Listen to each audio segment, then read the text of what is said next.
All right, we're going to talk about proportions. This was an example pulled straight out of our books describing the different ways you can set up a proportion. The scenario is we have a ratio of male to female doctors in the United States of 15 to 4, so 15 males to 4 females. And then they gave us the problem, well, if we had 450,000 males, how many females would we have? So we could write our proportion in 4 different ways. We could write our proportion, as you see in the top left here, 15 males to 4 females. So that's the ratio, 15 to 4. And that would be the same thing as 450,000 males to some amount of females. And we'll use our proportion to get there. Now, our proportion is 2 ratios that are equal. So we're going to use these 2 ratios. So we could have the ratio of 450,000 to X amount of females and say that's the same thing as 15 to 4. So we have the small ratio on the left, the large ratio on the right. If we go down below, you see that the small ratio is still on the left and the large ratio is on the right. That doesn't matter. We could have flipped it around. We could have put the large ratio on the left and the small on the right. That doesn't affect anything. But the only thing that's different now is instead of the guys being on top of the ratio statement, the girls are on top now. So we got the females on top. So we've got 4 to 15. Same information, same data, but if you notice on the other side of the equation sign over here, we've got to flip the males and females as well. So we have male over female, female over male, and female over male. There has to be that relationship there. So small ratio is one relationship, to large ratio that's another, or female on top, male on bottom. Okay, let's go over here to the right side. We have small amount of males to large amount of males to small amount of females, large amount of females. So again, we have male to male, female to male, or we notice the original ratio, that 15 to 4 and 450,000 to X. And then at the bottom here in the bottom right, we have large amount of male over small amount of male, large amount of female over small amount of female. Now, one thing I want to point out is that there is no relationship between the 450,000 males and the 4 females, or the 15 males and this large amount of females. There's no relationship there. So when we're going on the diagonal, we have no connection. So to set up the proportion, you have to set it up male to male equals female to female, or small male to large, small male to small female equals large male to small female, whatever. Okay? So let's look at some examples. Here we have a Ford F-150 has a 36-gallon tank. And that's true, I looked it up. If it gets 22 miles per gallon, how many miles can you get out of one tank? All right, so I see 3 pieces of information and 1 missing piece. My first 3 pieces that I see is I got 36 gallons, 22 miles, and then I know that 1 tank is, and this is miles per 1 gallon. So I want to know how many 1 tank gets me. Okay, so what can I do? Well, I know that 22 miles per gallon is 1 ratio, 22 to 1. So 22 miles per every 1 gallon. Okay, let me stop here real quick.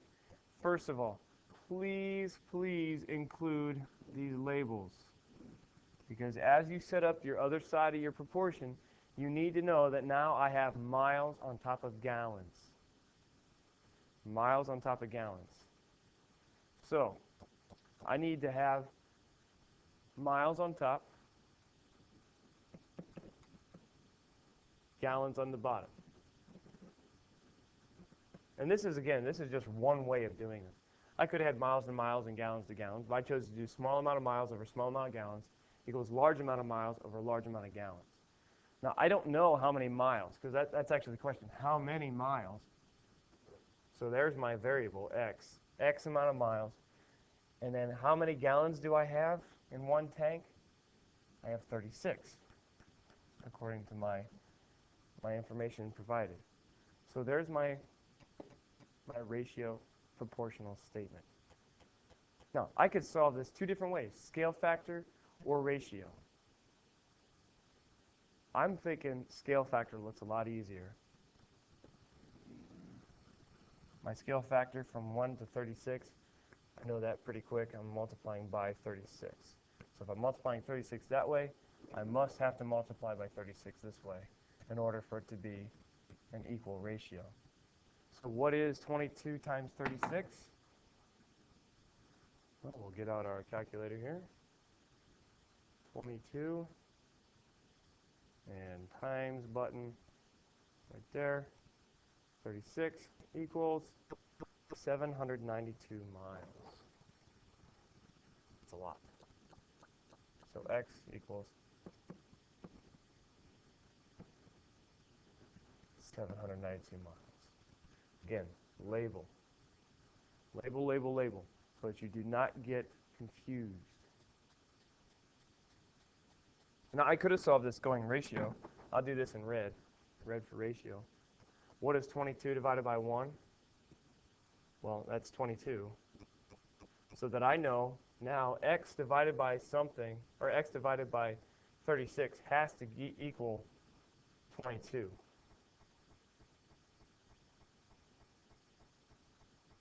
So I need a bigger number on top, so I must be multiplying 32 or 36 times 22.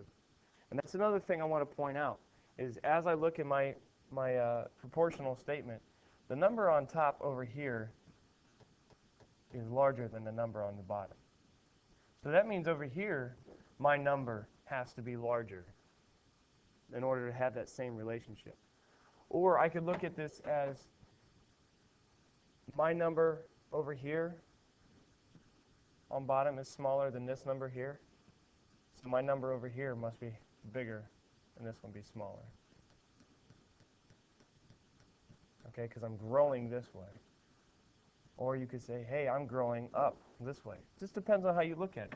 And how you look at it is completely up to you. It doesn't matter. It's entirely up to you. Whatever makes the most sense to you, you do it, and do it well. Okay? So let's look at our next problem. We have a grocery store problem. Now we're moving more into unit rate. So we just did proportions. We can use proportions to help us with unit rate, but in this case, I don't think we're going to need to. At Hometown Foods, Pop-Tarts are 4 boxes for $11. At Landry's Groceries, Pop-Tarts are 6 boxes for $16.50. Who has the best deal? Classic problem. You run into this weekly. Some of you go shopping more than that and buying up those tasty Pop-Tarts. That was just the bell ringing. Don't mind that.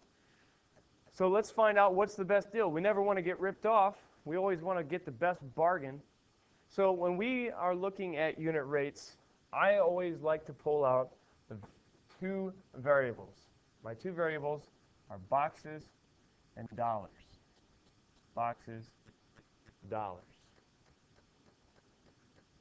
So when I set up my unit rate, I know that I can have 2 different situations here. I can have boxes per dollar. So I could walk into my grocery store with $1 and say, how many boxes can I get for $1? Well, they're going to tell you, none. Well, can I just pull out a package of Pop-Tarts and buy that? No, they're not going to let you do that. Boxes per dollar or dollars per box. And this second one is probably the one we tend to think of the most. They're both right. They both have value, but one we would tend to use more often than the other. Just like in the last problem with the F-150, miles per gallon is the most common way to say it, Or you could figure out the gallons per mile. How many gallons do you burn every 1 mile? It's going to be a very small number. So we don't like to think of that. We don't like to think in terms of decimals. So we're going to do miles per gallon. Just like over here, we want to do how many dollars is this one box going to cost me? So since it's dollars per box, this per symbol right here in the middle means division. Okay, that slash means division. So I'm going to do hometown foods.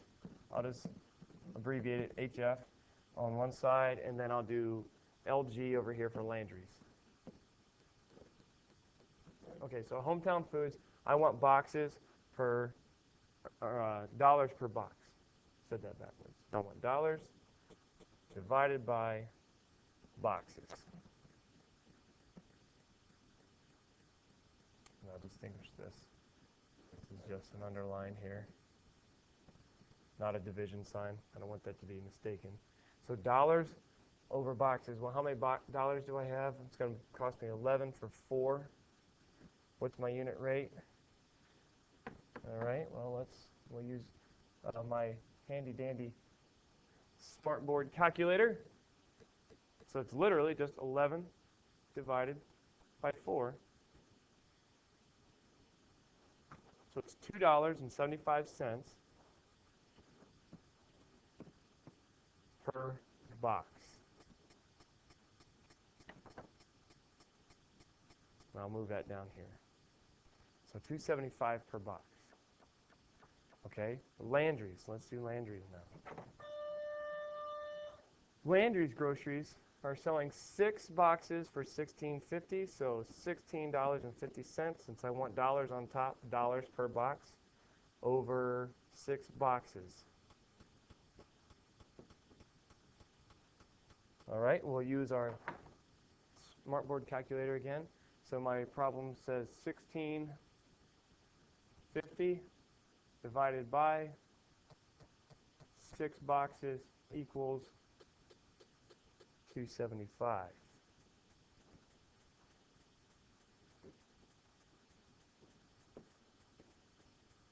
Per box. Interesting. They're the same. So who's got the best deal? I would say whatever store is closer to your house, where you have to drive less, go to that one. So they're the same. You can break it down per 1 box. They're both $2.75 a box. Go either place.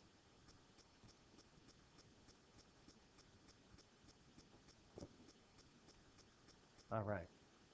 Let's move on to the next problem. This biplane can cover 5,000 feet in 25 seconds. This jet engine truck covers 1,827.5 feet in 8.5 seconds. I actually saw this happen one time. A biplane going full speed raced a jet truck. The jet truck won. It was pretty cool. Cleveland Air Show, they come up with some pretty crazy stuff. So the biplane, we need to know how fast can this biplane go? Or who's the fastest one? So again, let's identify our 2 variables. We have feet and seconds. Or feet and seconds. So I know that I can have 2 different unit rates. I can have feet per second or seconds per every 1 foot. Well, you're already sitting there thinking, I've never heard of people talking seconds per foot before. So I think, and that's going to be a very, very small number. How many seconds does it take to cover 1 foot for a jet engine truck? Well, 1 foot for a jet engine truck is nothing. So that's going to be a very small number. So let's not worry about that. Let's go to feet per second. How many feet every 1 second do these 2 modes of transportation cover? So since I know I want feet per second, that tells me what I need to do. So I'm going to put feet over seconds. So feet over seconds. And it's 5,000 feet for the plane over 25 seconds. And then we'll come down here, and that will equal some feet per second number, and we'll come up with that. And then the jet engine truck, 18,000 or 1,827.5 feet every 8.5 seconds. All right. Well, let's get the calculator out again. 5,000 divided by 25 equals 200 feet per second. Okay? So the biplane covers 200 feet every 1 second that goes by. Well, how about the jet engine truck? 827.5. Oops. 1827.5 divided by 8.5 equals 215. Okay. 215 feet per second. Well, I can see that the jet engine truck is just a little bit faster. It's covering 15 more feet every 1 second. So it's going to just start to get further and further away from the biplane. So the biggest things that I want you to remember from this is, first of all, label correctly, whether you're doing a proportion or a unit rate. Label correctly and consistently. And then on top of that, just remember, if you want feet per second or second per feet, it's the order in which you divide. Just like the proportion song, the order in which you divide determines your thinking. So my thinking in terms of feet per second or second per feet, well, since we divided feet by seconds, we're thinking in terms of feet per second for that unit rate. All right, hopefully this is helpful. Thank you again for checking in on these videos. Look for the rest of them. Happy mathing.